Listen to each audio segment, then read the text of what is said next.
Менин атым Чынара. Биз Турдуева Чынара. Бун биринчи апам айтып калды, чалыпчы YouTube'дан ошо келечек кооператив деген бар экен. Ошого барып көрбөйсүңбү депчи. Анан келип Данияр деген бала бар экен. Ошого жолуктум. Данияр полностью шарттарын түшүндүрүп берди. Канча сом, каяка, эмнеге жумшайм полностью түшүндүрүп берди. Анан ошолорду алып келип очередке турдум. Анан 27 августта турдум эле. Бир ай мурда эме кылышты. Очередиңиз келди эже үй издеңиз дегенден анан бир ай үй издедим.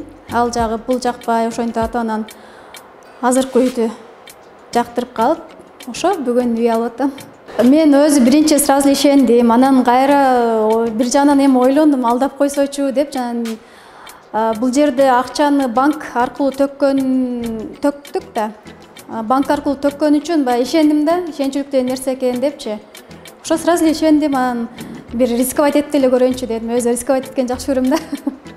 Мен 2 миллионго деп биринчи очередке туруш үчүн вступительный взнос деп эме кылдык. 4%-ин төгөткенсиң 80 миң бердим. 80 миң берип очередке туруп, анан 500 миң первоначальный взнос деп 25%-ин берет экен да.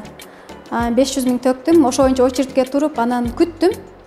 6 айдан 8 айга чейин деген. 6 ай эмес эле, уже 4 айда Данияр чалды да, Чынар эже ушундай очередиңиз келди, үй издеңиз деп, анан ошо очередке келип, азыр эми биз өзүбүз 500 миң бердик, а кооператив бизге 150 миң, 1 миллион 500 берди да. Ошо менен 2 миллиондук үй алдык. Оформление полностью менин атыма болду. Менин атыма өткөрүп, госрегистрданчы өткөрүп, нотариуска барып, ал жерден өткөрүп полностью бүттү да. Бүтүп анан кадимкидей эле ипотека алгандай эле баягындай залогко коюп, акча эме берилди да.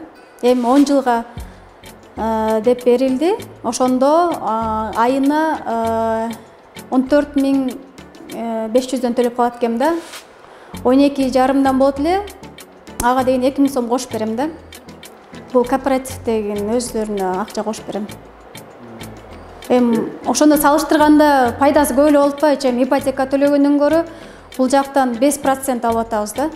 Кааласам, может 1 жылда деле, 2 жылда деле полностью төгүп койсом, баягы 2 миң сомду төкпөй деле койсом болот да.